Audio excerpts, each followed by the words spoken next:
أعوذ بالله من الشيطان الرجيم بسم الله الرحمن الرحيم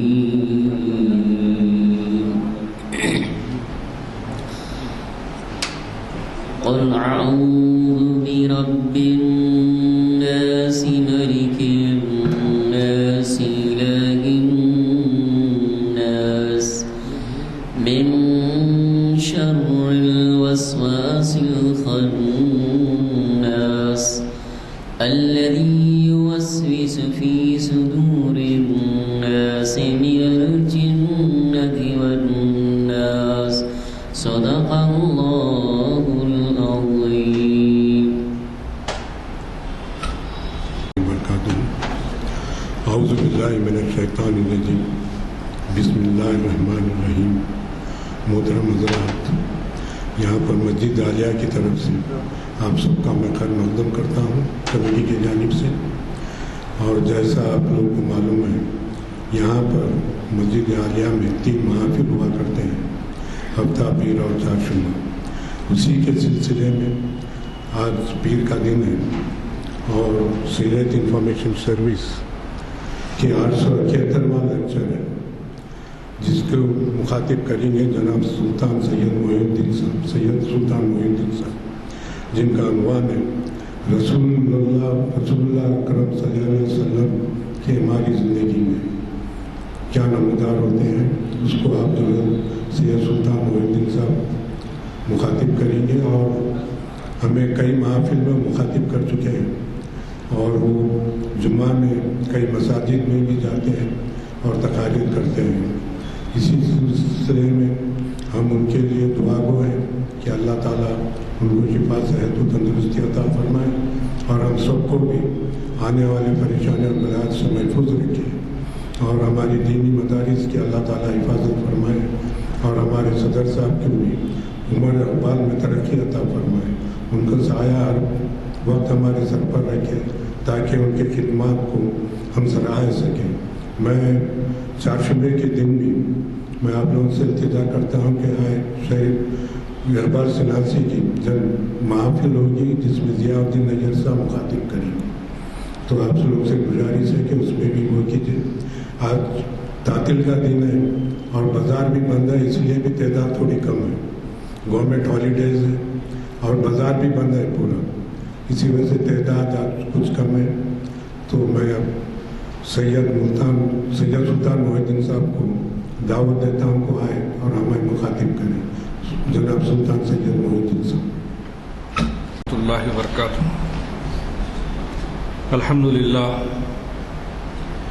الحمدللہ نحمده ونستعینه ونستغفره ونؤمن به ونتوکل علیہ ونعوذ باللہ من شرور انفسنا ومن سیئات اعمالنا. من يهده الله فلا مضل له ومن يضلل فلا هادي له. ونشهد أن لا إله إلا الله وحده لا شريك له له الملك وله الحمد وهو على كل شيء قدير. أرسله بالحق بشيرا ونذيرا وداعيا إلى الله بإذنه وسراجا منيرا. أما بعد، فقال الله تعالى في القرآن المجيد والفرقان الحمید. اعوذ باللہ من الشیطان الرجیم بسم اللہ الرحمن الرحیم. وقال الذین کفروا لرسلهم لنخرجنکم من ارضنا او لتعودن فی ملتنا فاوحى الیہم ربهم لنہلکن الظالمین لنسکننکم الارض من بعدهم ذلک لمن خاف مقامی وخاف وعید.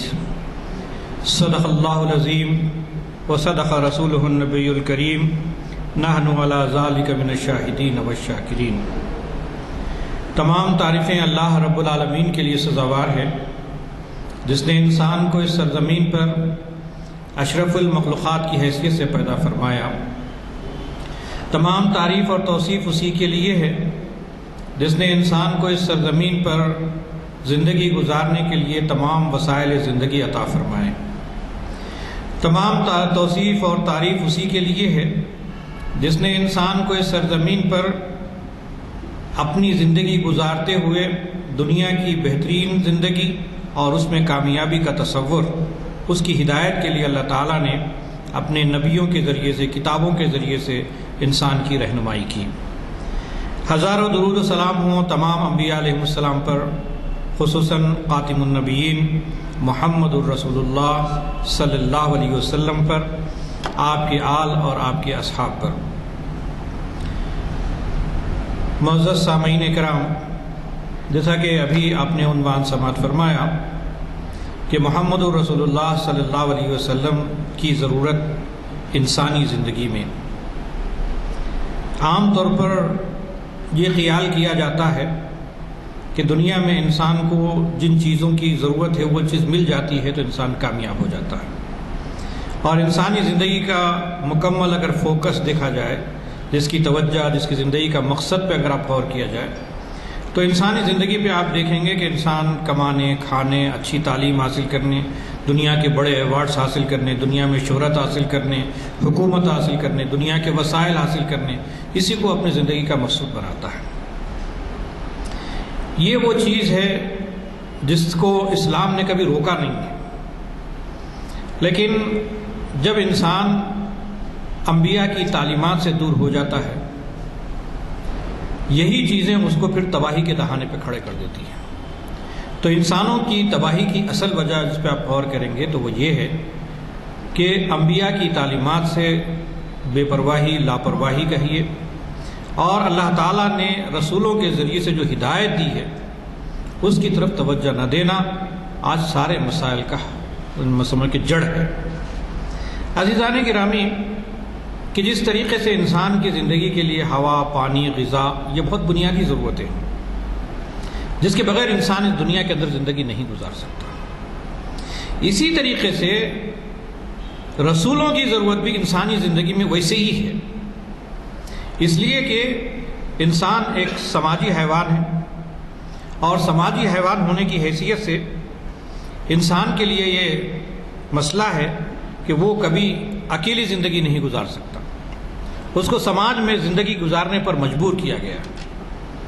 آپ دیکھیں گے کہ انسانی بچوں میں یا جتنے جاندار ہیں ان کے بچوں میں دونوں کو اگر آپ فرق کر کے دیکھیں گے تو پتہ چلے گا کہ انسانی بچہ سب سے زیادہ کمزور پیدا ہوتا ہے، اور دوسرے جو جانوروں کے وغیرہ کے جو بچے ہوتے ہیں، پرندوں کے بچے ہوتے ہیں، وہ بہت زیادہ طاقتور ہوتے ہیں۔ طاقتور اس معنی میں کہ اس کی پیدائش کے بعد اس کی ماں، اس کے باپ اس سے جدا ہو جاتے ہیں، اس کے باوجود اللہ تعالیٰ نے ان کے اندر اتنی صلاحیت کم سے کم دے دیتا ہے کہ وہ چر چگ کر کے اپنی غذا کا انتظام کر لے سکتے ہیں، اپنی زندگی کو گزار سکتے ہیں، اور اپنی زندگی کی جو مہلت عمر ہے اس کو مکمل کر سکتے ہیں، اس میں کسی قسم کی دشواری ان کو پیش نہیں آتی۔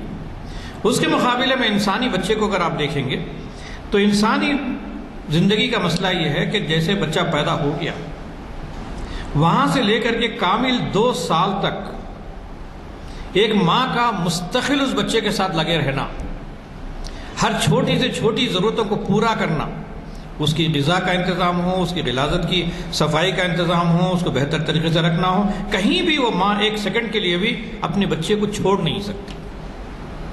اسی طریقے سے باپ کا رول بھی کسی طریقے سے کم نہیں ہوتا کہ اس کی جو ضرورت زندگی ہے، جہاں ماں جو ہے بچے کی پرورش کے لیے کر رہی ہے تو اس کی ضرورتیں جو پوری دینی ہے وہ باپ کے ذریعے سے پوری ہوتی ہے۔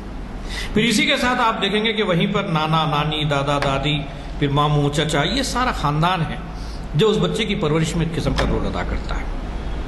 تو پتہ چلا کہ انسان کو اگر آپ اس سماج میں سے نکال دیجئے اور کسی کچرے کے ڈبے پہ ڈال دیجئے، کسی اور جگہ پہ ڈال دیجئے، وہ مر جائے گا، زندہ نہیں رہے گا۔ اس کے مقابلے میں اگر بلی کا بچہ ہے، کتے کا بچہ ہے، مرغی کا بچہ ہے، وہ کہیں پہ زندگی گزارے، اس کے لیے مسئلہ نہیں ہے۔ تو اس اعتبار سے اگر دیکھا جائے تو انسانی سماج میں انسان کو رہنا ضروری ہے، وہی اس کی پرورش ہوتی ہے۔ تو ان پرورش کے دوران میں بہت سے مسائل انسانی زندگی سے گزرتا ہے، مثلاً اس میں باپ کا رول کیا ہے، ماں کا رول کیا ہے، نانا نانی کا رول کیا ہے، دادا دادی کا رول کیا ہے، دوسرے رشتہ داروں کا رول کیا ہے، سماج کا رول کیا ہے۔ اس لیے کہ یہ سب مل کر کے ہی تو اس بچے کو پالتے ہیں۔ تو ان لوگوں کے لیے کچھ حد بندی نہ کر دی جائے، ان لوگوں کو نہ بتا دیا جائے کہ کس کے کیا حقوق ہیں، کس کی کیا ذمہ داریاں ہیں، دونوں چیزیں۔ کہیں انسان کی کچھ ذمہ داری ہے تو کہیں اس کے حقوق بھی ہیں. تو حقوق تو آدمی لینے کی بات تو کرتا ہے، لیکن جہاں ذمہ داری ہے اسے فرار اختیار کرتا ہے. تو ان چیزوں کو بیلنس کرتی ہے اللہ کی ہدایت. اللہ کی ہدایت اور رسول کے ذریعے سے اس بات کو مکمل کیا جاتا ہے کہ ایک باپ ہو تو کیسا ہو، ایک ماں ہو تو کیسی ہو، ایک بھائی ہو تو کیسا ہو، ایک بہن ہو تو کیسے ہو، شوہر ہو تو کیسے ہو، بیوی ہو تو کیسے ہو، رشتہ داریاں کس طریقے سے مینٹین کی جائے. تو اس اعتبار سے اگر آپ دیکھیں گے تو انسانی زندگی کبھی بھی انبیاء علیہ السلام کی تعلیمات سے بے نیاز نہیں ہو سکتی، اس لیے کہ یہ دنیا اصل میں دارالامتحان ہے. اور یہ جو دارالامتحان پوری کائنات کے لیے نہیں ہے. سورج، چاند، زمین اور آسمان، ان سے کوئی سوال نہیں ہونے والا ہے. یہ تو اپنی ڈیوٹی ہے، ان کے اوپر ایک ذمہ داری ہے، اللہ تعالیٰ نے عائد کر دی ہے، وہ ذمہ داری پوری کرتے ہیں، اپنا مہلت عمر ختم کر لیتے ہیں. لیکن کسی سے سوال کیا جانے والا ہے تو وہ جانوروں کے بچے بھی نہیں، پرندوں کے بچے بھی نہیں، لیکن انسانی بچے جس سے سوال کیا جانے والا ہے. تو اس اعتبار سے اگر دیکھا جائے تو یہ انسان کی جو مکمل زندگی، چاہے وہ 10 سال کی ہو، 20 سال کی ہو، 50 سال کی ہو، 100 سال کی ہو، وہ جو مہلت عمر ہے اس کو اس دنیا میں کیسے زندگی گزارا، اور جو اللہ تعالیٰ نے جو نعمتیں اس کو دی تھی ان نعمتوں سے اس نے کیسا استفادہ کیا، یہ سوال ضرور ہونے والا ہے. تو ظاہر بات ہے کہ جب سوال کیا جائے تو انسان کہے گا کہ مجھے پتہ نہیں تھا، مجھے کیا کرنا چاہیے. ایک باپ ہونے کے حیثیت سے میرے کیا ذمہ داریاں ہیں اور میرے کیا حقوق ہیں. ایک شوہر ہونے کی حیثیت سے کیا حقوق ہیں میرے اور میری کیا ذمہ داریاں ہیں. ایک بیوی ہونے کی حیثیت سے کیا حقوق ہیں اور کیا ذمہ داریاں ہیں. یہ کون بتائے گا؟ یہی وہ ضرورت ہے جو اللہ تعالیٰ اپنی کتاب کے ذریعے سے اور اپنے رسولوں کے ذریعے سے مکمل کرتا ہے. اب اس کو بہت سیدھی سی زبان میں اگر ہم کہنا چاہیں کہ جو لوگ اس کتاب کو مان لیتے ہیں جو اللہ تعالیٰ کی طرف سے آئی، اور اس رسول کو تسلیم کر لیتے ہیں جو اس کتاب کو لے کر کے آیا، گویا کہ اسی کا نام اسلام ہے. یعنی اسلام کے معنی صرف یہ ہے کہ اس اللہ کو جس نے اس انسان کی ہدایت کا سامان کیا، اور اس رسول کو جو اس کتاب کو چپر چل کر کے دکھایا، اس کو مان لینا، اس پر ایمان لے آنا، اس کا یقین کرنا اور اس کے پیچھے چلنا، یہی اصل میں انسان کی اہم ترین ذمہ داری ہے. یہ کرتا ہے تو مسلمان ہے، اسے اسلام پر ہے، اور جو اس سے انکار کر دیتا ہے اسے ہم کفر کہتے ہیں، جسے انکار کہا جا سکتا ہے. خدا پرستی انسان کے اندر کیا کرتی ہے کہ انسان کے اندر جو چیز ہے، انسان کو بغاوت سے، نافرمانی سے، اپنے ہی جیسے انسانوں کے غلامی سے انسان کو آزاد کرتی ہے. اور ایک خدا کی پرستش کی جو ہے، اس کو جو تعلیم دی جاتی ہے، وہ دنیا کی تمام پرستشوں سے انسان آزاد ہو جاتا ہے. پھر اس کے ساتھ یہ کہ انسان کا معاملہ یہ ہے کہ اللہ تبارک و تعالیٰ نے یہ وعدہ خود اپنی ذمہ لیا ہے. یعنی ایسا نہیں کہا کہ تم دنیا میں چلے جاؤ، تم اپنے ریسرچ کے ذریعے سے، اپنے تعلیم کے ذریعے سے، اپنے تجربات کے ذریعے سے یہ ساری چیزیں سیکھ لو، اس کے بعد عمل کرو. ایسا بھی ہو سکتا تھا، لیکن اللہ تعالیٰ قرآن مجید میں کہتا ہے کہ انا علینا للہدی و انا لنا للآخرۃ والاولی. یعنی اللہ تعالیٰ یہ بتاتے ہیں کہ بے شک راستہ بتانا ہمارے ذمے ہے، اور اس کے ساتھ یہ کہ اس دنیا کے مالک بھی ہم ہیں، اور لہٰذا تم کو ہماری ہی بات ماننی چاہیے. تو اس سے یہ بات معلوم ہوئی کہ دنیا کے اندر اللہ تعالیٰ نے صرف انسان کو بھیج کے اس کی ضرورتیں پوری نہیں کی، بلکہ اس کے ہدایت کا سامان بھی کر دیا. اب ہدایت کا جو سامان کیا، یہ دولت اگر کسی کو مل جاتی ہے، اس کے مقابلے میں اس کو دولت نہ ملے، پیسہ نہ ملے، بڑی عزت و شہرت نہ ملے، بڑا مکان نہ ملے، اچھے کپڑے نہ ملے، پھر بھی وہ کامیاب ہے. لیکن جس کو یہ نہ ملا، اللہ کی ہدایت نہیں ملی، دولت بھی مل گئی، حکومت بھی مل گئی، دنیا کے خزانے بھی اس کے میسر آ گئے، وہ شخص ناکام ہے، اس کی کوئی حیثیت نہیں ہے. اس لیے کہ جو کچھ بھی اس نے جمع کیا، جو کچھ اس نے لطف اٹھایا، وہ سب اس کے لیے عذاب جہنم کا ذریعہ بن جائے گا. اس دنیا کے بعد بھی وہ ناکام ہوگا اور دنیا کے اندر بھی پریشان ہوگا. آپ دیکھیں گے دولت کی بھرمار رکھنے والوں کے بارے میں یہ بات آپ اچھی طریقے سے سمجھ سکتے ہیں کہ یہ ظاہری ٹیپ ٹاپ تو ان کے پاس نظر آتا ہے، بہت خوش نما، بڑے گاڑیاں، بڑے گھر نظر آتے ہیں، لیکن دلوں کے اندر سکون نام کی چیز نہیں. دماغ ان کے سکون سے نہیں ہے. وہ سکون کی تلاش میں مختلف مقامات پر ڈھونڈتے پھرتے ہیں، ان کو کہیں نہیں ملتا. اور اس کے لیے اللہ تبارک و تعالیٰ نے بتایا کہ جس طریقے سے اللہ تعالیٰ نے یہ بات اپنے ذمے لی، اور یہ ذمے لیے بغیر اگر دنیا کے اندر انسان کو بھیج دیتا اور کل قیامت کے دن اللہ تعالیٰ سوال پوچھتا تو انسان یہ کہتا کہ اللہ مجھے پتہ نہیں تھا، اگر تو بتا دیا ہوتا تو میں اس کے مطابق عمل کرتا، تو نے نہیں بتایا اس لیے میں نے عمل نہیں کیا. تو اللہ تعالیٰ کہتے کہ نہیں، اسی حجت کو مکمل کرنے کے لیے ہم نے رسولوں کو بھیجا. چنانچہ قرآن مجید میں اللہ تعالیٰ نے فرمایا کہ رسولا مبشرین و منذرین لئلا یکون للناس علی اللہ حجۃ بعد الرسل. اللہ تعالیٰ فرماتا ہے یہ سارے رسول خوشخبری دینے والے، ڈرانے والے بنا کر بھیجے گئے تاکہ ان کو مبعوث کر دینے کے بعد لوگوں کے پاس اللہ کے مقابلے میں کوئی حجت باقی نہ رہے، کوئی یہ نہ کہہ سکے کہ اللہ مجھے معلوم نہیں تھا. اب اس کے لیے دو طریقے ہیں. ایک طریقہ یہ ہے کہ اللہ تعالیٰ خود زمین پہ آیا اور یہ پیغام دے دے انسان کو. ایک دوسرا طریقہ یہ ہے کہ اللہ تعالیٰ نے خود آنے کے بجائے انسانوں میں سے کسی پیغمبر کا انتخاب کرتا ہے اور اس کے ذریعے سے پیغام دیتا ہے. آپ سوال کر سکتے ہیں ایسا کیوں نہیں ہوا کہ اللہ تعالیٰ خود اتر کے آ جاتا؟ اور اس کے لیے یہ بھی ضروری نہیں ہے جس طریقے سے چرند پرند کو جو کھانے پینے، ان کی گھر بنانے یا ان کی زندگی گزارنے کے جو طریقے اللہ تعالیٰ نے ان کے دماغ میں پہلے سے ڈال دیے ہیں، اسی طریقے سے انسان کے دماغ میں بھی ڈال دیتا. تو وہاں ایک چیز ہوتی، وہ اس کہتے کہ تو خدا ہے، ہم تو بندے ہیں، تیرے کو نہ بھوک پیاس، نہ بیوی، نہ بچے، کچھ بھی نہیں، ہمارے پاس تو ساری چیزیں موجود ہیں، ہم اس کے اوپر کیسے عمل کر سکتے؟ لہذا ہمارے سے عمل ممکن نہیں ہے. یہ وہ انسان عذر پیش کر دے گا. اسی لیے اللہ تبارک و تعالیٰ نے کہا کہ نہیں، ایسا نہیں، بلکہ ہم انسانوں میں سے انہی لوگوں کا انتخاب کرتے ہیں جو تم ہی جیسے انسان ہوں گے، تمہاری طرح کھاتے پیتے ہوں گے، تمہاری طرح بیوی بچے رکھتے ہوئے ہوں گے، تمہاری طرح سکھ اور دکھ کے اندر جو ہے ان کو بھی خوشی اور غم لاحق ہوتا ہوگا، تمہاری طرح وہ بھی بیمار ہوتے ہیں. یعنی انسانی کمزوریوں سے جتنی چیزیں ہوتی وہ ساری چیزیں رسولوں کو بھی ہوتی ہیں. قرآن نے اس کے بارے میں کہا یأکلون الطعام ویسفون اسفا، کہ ان کا معاملہ یہ تھا، یہ ہے کہ یہ پوچھتے تھے لوگ کہ یہ کیا بات ہے، یہ بازاروں میں چلتے پھرتے یہ کیسے خدا کے رسول ہو سکتے ہیں؟ نہیں، اس لیے کہ ان کی جو ضرورتیں ہیں تمہاری ضرورتیں بھی وہی ہے، لیکن اس کے بعد ان کا کمال یہ ہے کہ یہ جہاں پر انسان ہیں وہیں پر یہ اللہ کے منتخب کردہ رسول بھی ہیں. اسی لیے ہمارے کلمے کے اندر یہ بات شامل ہے کہ عبدہ و رسول، کہ اللہ کے رسول صلی اللہ علیہ وسلم عبد بھی ہے پھر رسول بھی ہے. اب یہ فرق کیا پڑا؟ عبد تو ہماری طرح عبد ہے، لیکن رسول اس سے زیادہ اونچا مقام ہے، اس لیے کہ اللہ تعالیٰ نے ہمارا انتخاب نہیں کیا بلکہ رسول کا انتخاب کیا.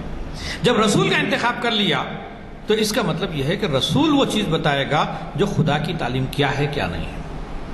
بات صرف بتانے کی نہیں ہے، وہ خود اس بات پر جو اللہ تعالیٰ کی طرف سے اس پر وحی کی جاتی ہے اس کی وہ اتباع کرتا ہے، اس کے اوپر چل کے دکھاتا ہے. وہ خود یہ کہتا ہے کہ انا اول المسلمین، یعنی ساری دنیا نہیں بھی مانتی ہے تو مجھے فرق نہیں پڑتا، لیکن میں اس ہدایت کے مطابق اپنی زندگی ڈھال کے رہوں گا، اس کے لیے جتنی تکلیفیں آئیں گے میں برداشت کرتا رہوں گا، کہیں بھی جو ہے میں اس کے خلاف کام نہیں کروں گا. اس بات کا وعدہ وہ جو ہے دنیا کے اندر کرتے ہوئے. پھر اس کے ساتھ آپ دیکھیں گے کہ اسی لیے اللہ تبارک و تعالیٰ نے آدم علیہ السلام سے لے کر کے نبی کریم صلی اللہ علیہ وسلم تک ہر زمانے کے اندر رسولوں کو بھیجے.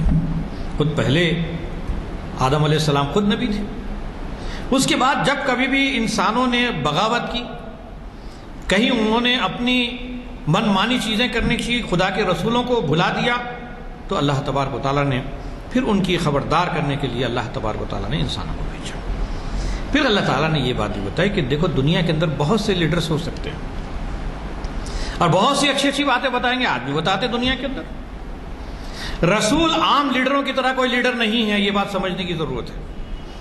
عام کوئی مذہبی پیشوا کی طرح رسول کوئی مذہبی پیشوا نہیں ہے اس طریقے دنیا کے اندر مذہبی لیڈرز بہت ہوتے ہیں، ان کو تو جو ہے لوگ یہاں تک کہ ان کی خاطر جینے مرنے کا دعویٰ کرتے ہیں، یہاں تک کہ کبھی کبھی ان کو بھی خدا بنا لیتے ہیں، اس لیول تک پہنچ جاتے ہیں۔ لیکن رسول کا کمال کیا ہوتا ہے؟ محمد رسول اللہ صلی اللہ علیہ وسلم کے پاس ایک موقع پر ایک صحابی کسی نے کہا کہ اللہ کے رسول، جو کچھ آپ چاہیں اور جو کچھ اللہ چاہے۔ آپ صلی اللہ علیہ وسلم کا چہرہ انور سرخ ہو گیا، آپ غصے سے بیداغ ہوئے۔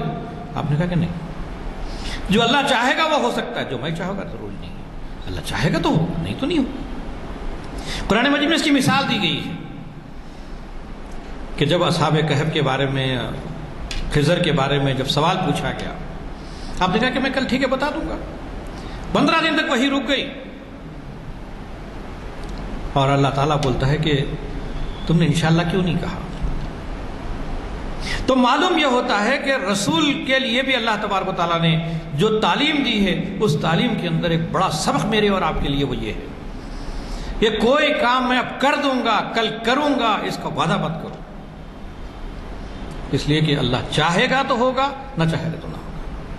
تو یہ چیز کو ثابت کیا، اسی لیے اللہ تبارک و تعالیٰ نے قرآن مجید میں فرمایا وَإِذَا أَرَدْنَا أَن نُهْلِكَ قَرْيَةً أَمَرْنَا مُتْرَفِيهَا فَفَسَقُوا فِيهَا فَحَقَّ عَلَيْهَا الْقَوْلُ فَدَمَّرْنَاهَا تَدْمِيرًا۔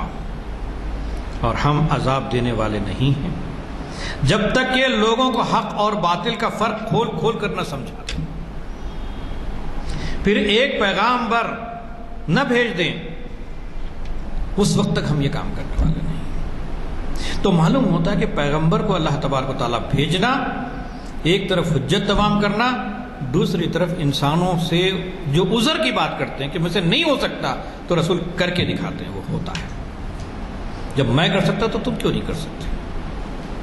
میں تمہاری طرح ضرورتیں رکھتا ہوں، میں بھی بیمار ہوتا ہوں، لیکن بیماری کی حالت میں بھی کام کرتا ہوں۔ جو بیماری کی حالت ہے مجھے جو کرنا ہے، اللہ نے جو حکم دیا وہ کام کرتا ہوں۔ اچھی حالت میں جو مجھے کرنا چاہیے جب کرتا ہوں، دولت مند ہونے کی صورت میں جو کرنا ہے وہ کرتا ہوں، حکمراں ہونے کی وجہ سے جو کرنا ہے وہ کرتا ہوں، ہر چیز میں کر سکتا ہوں، تو تم بھی کر سکتے ہو۔ تو اسی لیے اللہ تبارک و تعالیٰ نے رسولوں کے ذریعے سے بات کو پہنچائی ہے۔ اب رسولوں کا معاملہ تو یہ ہے کہ ان کی کیفیت ایسی ہوتی ہے، ایک بہتا ہوا سمندر ہے، لیکن سمندر اپنی جگہ پر ہونے کے باوجود ہر انسان سمندر سے فائدہ نہیں اٹھا سکتا۔ یہ فائدہ وہی اٹھا سکتا ہے جس کو اس کی طلب ہوتی ہے، جس کو اس کو خواہش ہوتی ہے کہ اگر میں آؤں، اسلام کو جانوں، خود رسول کو پہچانوں، اللہ کی ہدایت کو پہچانوں، اس کے اوپر ایمان لاؤں، یہ میری ضرورت ہے۔ رسولوں کا کام یہ ہے کہ وما علینا الا البلاغ، بات پہنچا دی، بات ختم، تو مانو نہ مانو۔ تو معلوم ہوا کہ رسولوں کا معاملہ یہ ہے کہ اللہ تبارک و تعالیٰ ان کو صرف پیغام پہنچا دینے، عمل کر کے دکھانے کی ذمہ داری ہے، لیکن کبھی کسی کو زبردستی اسلام کی طرف موڑنا اس کی ذمہ داری نہیں۔ لا اکراہ فی الدین، دین میں کوئی زبردستی نہیں۔ پھر اس کا نتیجہ یہ ہوتا ہے کہ ہزاروں انسان اس سے سیراب ہوتے ہیں، اور اس کے ساتھ یہ بات بھی آپ دیکھیں گے کہ جن لوگوں نے بھی اس راستے کو چھوڑ کر کے دنیا کے اندر کوئی اور راستہ اختیار کیا، تو وقتیہ تو کچھ کامیابیاں ہوتی، کبھی کبھی کچھ کامیابیاں نظر آتی ہیں، لیکن الٹیمیٹ اگر آپ دیکھیں گے تو آخری نقصان جو ہے وہ خود اپنی زندگی محسوس کرتا ہے کہ میری زندگی میں جو کچھ مجھے کرنا چاہیے تھا میں نہیں کر سکا، یہاں تک کہ وہ پچھتاتے ہوئے اس دنیا سے گزر جاتا ہے۔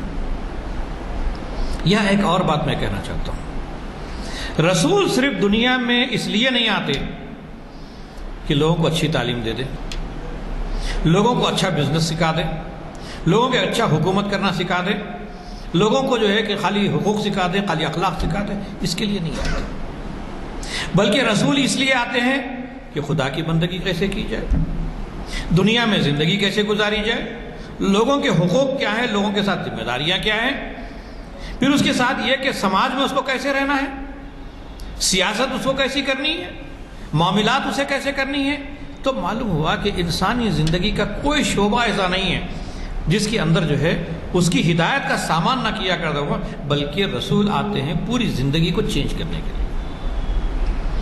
ہمارے یہاں مسئلہ یہ ہے کہ ہم سے پوچھا جائے کہ دینداری کیا ہے، دین کسے کہتے ہیں، اگر کسی بچے کو دین سکھاتے ہیں تو کیا سکھاتے ہیں؟ نماز پڑھنا سکھاتے ہیں، قرآن سکھاتے ہیں، احادیث کچھ یاد دلا دیتے ہیں، کہتے ہیں کہ ہمارا بچہ دیندار ہے۔ لیکن یہی کیا دینداری ہے؟ نہیں، دینداری اس سے آگے کی بھی چیز ہے۔ دینداری اس چیز کا بھی نام ہے کہ آپ اپنے والدین کے ساتھ کیسے رہیں۔ دینداری اس چیز کا بھی نام ہے کہ آپ ایک سماج میں کیسی زندگی گزاریں۔ دینداری اس چیز کا بھی نام ہے کہ لوگوں کے ساتھ معاملات کریں تو کس طریقے سے کریں۔ یہ سب چیزیں اگر آدمی اللہ اور اس کے رسول کے بتائے ہوئے طریقے کے مطابق کرتا ہے تو وہ بھی عین عبادت ہے۔ جس طریقے سے نماز پڑھنے پر اس کو اجر ملے گا، روزہ رکھنے پر اس کو اجر ملے گا، حج کرنے پر جیسے اجر ملے گا، اسی طریقے سے کسی کو قرض دینے پر بھی اجر ملے گا۔ قرض میں اگر وہ دینے میں تاخیر ہو رہی ہے اس کے اوپر صبر کرنے پر بھی آپ کو اجر ملے گا، اور قرض واپس کرنے پر بھی اس کو اجر ملے گا۔ کسی کو ظلم سے بچانے پر بھی اس کو اجر ملے گا، کسی کی مدد کرنے پر بھی اس کو اجر ملے گا۔ یہ کام دنیاوی کام نہیں ہے، یہ چیز اصل میں دنیا کے اندر اللہ کے رسول ہم کو بتاتے ہیں۔ پھر اس کے ساتھ یہ بات بھی دیکھیں کہ اصل جو مسئلہ ہے انسانی زندگی کا، وہ کہیں نہ کہیں جا کر کے کہیں خدا کا انکار کر بیٹھتا ہے، یا خدا کے ساتھ بہتوں کو شریک کر لیتا ہے، یا پھر جو ہے اپنی منمانی کرتا ہے کہ خود خدا بن جاتا ہے۔ یہ سارے مسائل کیوں پیدا ہوئے، اس پر اگر آپ غور کریں گے تو ایک ہی بات انسان کو سمجھ میں آتی ہے، وہ یہ ہے کہ اللہ نے تو اپنا انتظام کیا انسانوں کی ہدایت کا، لیکن انہوں نے اس راستے کو چھوڑا، اپنے تجربات پر، اپنے معاملات پر، اپنی معلومات پر، اپنی ہسٹری پر، اپنے ریسرچ پر، اس پر بہت زیادہ اعتماد کیا۔ نتیجہ یہ ہے کہ آج دنیا میں سائنٹسٹوں کی کمی نہیں، دنیا میں بڑے بڑے اسکالرز کی کمی نہیں، دولت مندوں کی کمی نہیں، حکمرانوں کی کمی نہیں، لیکن ایمانداری کے ساتھ بتائیے کہ انسان کو وہ نفع پہنچ رہا ہے جو واقعتاً ہونا چاہیے؟ نہیں ہو رہا ہے۔ کیوں نہیں ہو رہا ہے؟ اسی لیے اللہ تعالیٰ نے یہ بات بتائی کہ وَلَا تُطِيعُوا أَمْرَ الْمُسْرِفِينَ الَّذِينَ يُفْسِدُونَ فِي الْأَرْضِ وَلَا يُصْلِحُونَ۔ اللہ سے ڈرو، میری اطاعت کرو، ان بے لگام لوگوں کی اطاعت نہ کرو جو دنیا میں بڑے بڑے لیڈرز اور بڑے بڑے رہنما بنے پھرتے ہیں، ان کی اطاعت مت کرو جو زمین میں فساد برپا کرتے ہیں۔ ان کا معاملہ تو یہ ہوتا ہے کہ امریکہ جب بھی جہاں بھی جاتا ہے یہ کہہ کے جاتا ہے وہاں تو ہم امن قائم کرنے کے لیے جا رہے ہیں۔ امن کیا کرتے ہیں؟ عراق میں کتنا امن انہوں نے قائم کیا، آپ نے افغانستان میں کتنا امن قائم کیا، سب کو پتہ ہے۔ امن نہیں قائم ہو سکتا ان سے، ان کے جو کچھ ہو سکتا ہے فساد ہی ہو سکتا ہے۔ کیوں؟ وہ خدا سے پھرے ہوئے ہیں، اس حقیقی خدا کو انہوں نے چھوڑ دیا ہے۔ اللہ تعالیٰ کہہ رہے ہیں کہ وہ اصلاح کرنے والے لوگ نہیں ہیں۔ رسولوں کا کے بارے میں قرآن مجید نے ایک اور بات بتائی، وہ یہ ہے کہ کتب اللہ لنا لأغلبن انا ورسلی، کہ اللہ نے لکھ دیا ہے میں اور میرا رسول ہی غالب ہو کر کے رہے گا۔ اس کا مطلب یہ ہے کہ جو آدمی اللہ کی بات مانے گا، رسول کی بات مانے گا، وہ دنیا میں بھی غالب ہوگا۔ جو اللہ کی بات کا انکار کرے گا، رسول کی بات کا انکار کرے گا، دنیا میں سب کچھ اس کو مل جائے، وہ کبھی غالب نہیں ہو سکتا۔ اس بات کا یقین مجھے اور آپ کو ہونا چاہیے۔ نتیجہ کیا ہوتا ہے کہ آج مختلف انداز سے مجھے اور آپ کو ڈرایا جا رہا ہے، اور ڈر کی کیفیت ایسی ہے کہ اندھیرے پر اندھیرا، اندھیرے پر اندھیرا، خود کبھی کبھی مجھے اپنے سائے سے ڈرنے لگتا ہے۔ کسی گلی میں جا رہا ہوں، کسی علاقے میں جا رہا ہوں، تو ارے بھائی کوئی بھی نہیں ہے۔ یہ کیفیت کیوں ہے؟ یہ اس لیے ہے کہ تمہارا خدا سے وہ تعلق ختم ہو گیا۔ خدا کا خوف جب زمین کے اوپر آتا ہے، انسان کے دل میں آ جاتا ہے، تو پھر دنیا میں کسی سے نہیں ڈرتا ہو۔ لیکن جو خدا سے نہیں ڈرتا، ہر چیز سے ڈرتا ہے، نتیجہ یہ ہے کہ دنیا میں انسانوں نے جتنے خدا بنائے، ان سارے خداؤں کے اندر آپ ایک چیز غور کریں گے تو ملے گی کہ ہر وہ چیز جو انسان کو نقصان پہنچاتی ہے اس کو انہوں نے خدا بنایا۔ سانپ کو خدا بنایا، بچھو کو خدا بنایا، چونٹیوں کو خدا بنایا، کتنی چیزیں ہیں آپ غور کریں۔ کیوں؟ بھائی تم کچھ بھی نہ کرو، ہم بچنا چاہتے ہیں۔ اس لیے کہ یہ نہیں جانتے کہ یہ بھی اللہ کی مخلوق ہے۔ لیکن یہی بات جب نبی اکرم صلی اللہ علیہ وسلم اور حضرت ابوبکر صدیق رضی اللہ تعالیٰ عنہ اس غار ثور کے اندر چھپے ہوئے،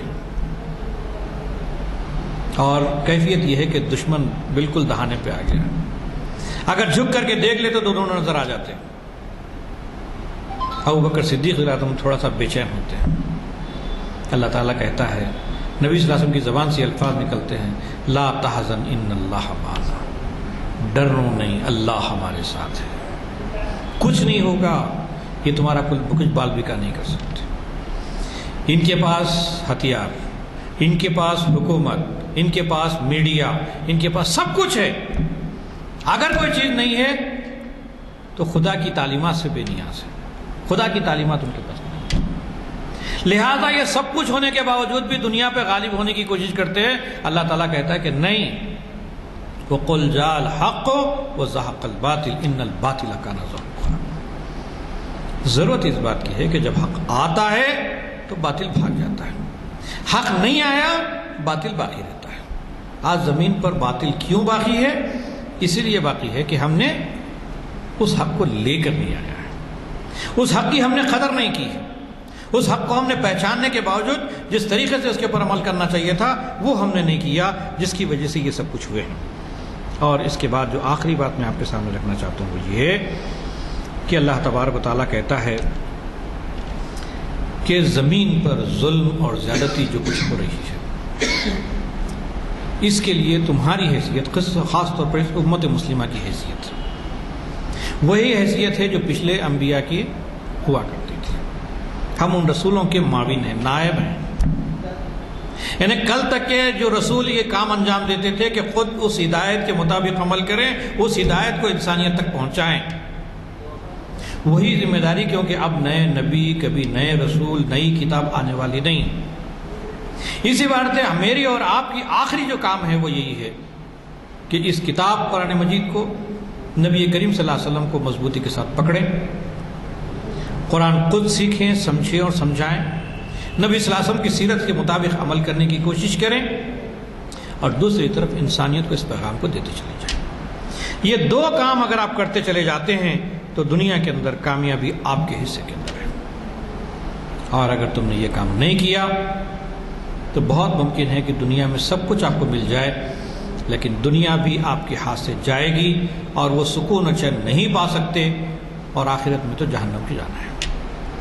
لیکن آپ دیکھیں گے کہ جب انہی لوگوں نے اس ہدایت کو پایا تو دنیا میں اللہ تعالیٰ نے لوگوں کو سر کی آنکھوں سے دکھایا۔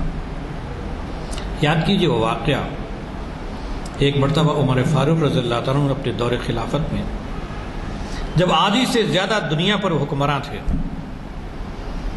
وہ کہتے ہیں کہ اللہ تعالیٰ نے مجھے کیا سے کیا بنا دیا۔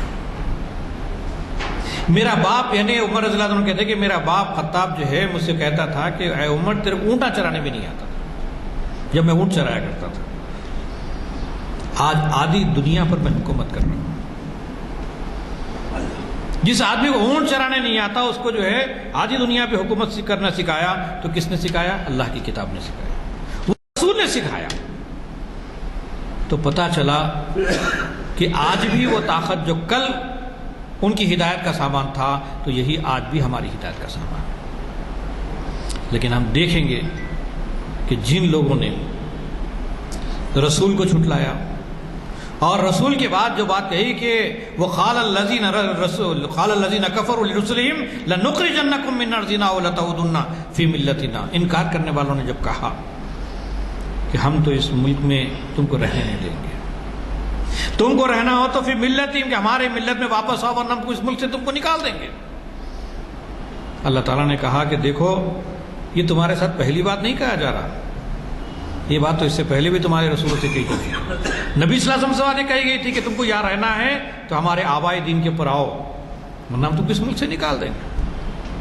اللہ تعالیٰ نے کہا لَنُهْلِكَنَّ الظَّالِمِينَ، کہ ہم ان ظالموں کو ہلاک کر دیں گے، اور تاریخ گواہ ہے کہ قریش مکہ نے جتنی چالیں چلنی تھی، جو کچھ کرنا تھا پورا کر لیا، لیکن وہ ناکام ہو گئے، اور محمد رسول اللہ صلی اللہ علیہ وسلم جہاں سے اپنی جان بچا کے نکلے تھے اسی مقام پر فاتحانہ پھر داخل ہوتے ہیں۔ فتح مکہ کے موقع پر وہ سارے لوگ آپ کے سامنے کھڑے ہوئے جس طریقے سے اللہ تعالیٰ نے آپ کے اوپر دنیا کے اندر غلبہ عطا کیا، اور آخری بات یہ نہ صرف غلبہ عطا کیا بلکہ لَنُسْكِنَنَّكُمُ الْأَرْضُ مِن بَعْدِهِمْ، زمین پر تم کو ہم جما دیں گے، تمہارے قدم جما کر دیں گے۔ یہ وعدہ اللہ تبارک و تعالیٰ نے کیا، لَنُهْلِكَنَّ الظَّالِمِينَ، اب ان تمام ظالموں کو ہلاک کر دیں گے، اور ہلاک کر کے دکھا دیا۔ آج بھی یہ چیز موجود ہے، شرط صرف یہ ہے کہ اپنی زندگی میں رسول کے مقام و مرتبے کو سمجھیں، اس کی ہدایت کے مطابق اپنی زندگی کو ڈھالنے کی مستقل کوشش کریں، اس کو جانیں، پہچانیں اور اس کے مطابق عمل کرنے کی کوشش کریں۔ اللہ تعالیٰ ہمیں بھی غالب کرے گا۔ اللہ تعالیٰ سے دعا ہے کہ اللہ تعالیٰ اس پر عمل کرنے کی توفیق عطا فرمائے۔ رب اغفر وارحم وانت خیر الراحمین برحمتک یا ارحم الراحمین، وآخر دعوانا ان الحمد للہ رب العالمین، والصلاۃ والسلام علی رسولہ النبی الکریم۔ ربنا آتنا فی الدنیا حسنۃ وفی الآخرۃ حسنۃ وقنا عذاب النار۔ ربنا هب لنا من ازواجنا وذرریاتنا قرۃ اعین وجعلنا للمتقین اماما۔ سبحان ربک رب العزۃ عما یصفون وسلام علی المرسلین والحمد للہ۔